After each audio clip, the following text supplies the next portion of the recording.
ये है अपना सोलर पावर्ड इन्वर्टर पे सोलर पावर हमर।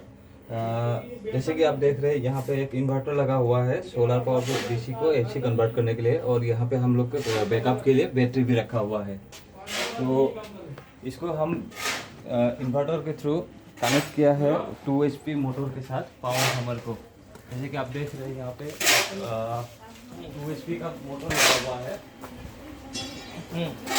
ये है अपना 2 HP का, ये है अपना 2 HP का मोटर, और इसको एक पैडल के जरिए इसको कंट्रोल किया जाता है।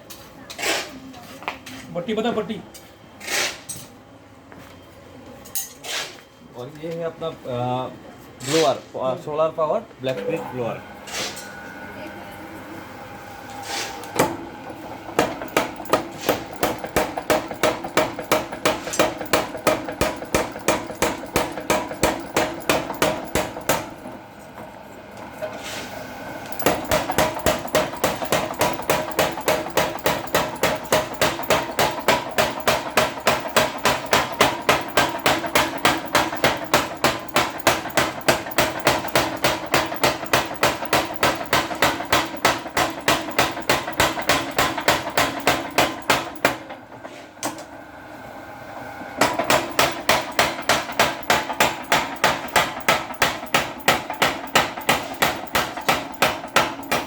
ये जैसे होता नहीं है तो फिर बाद में वो ऐसा लगे ऐसे मार रहा है।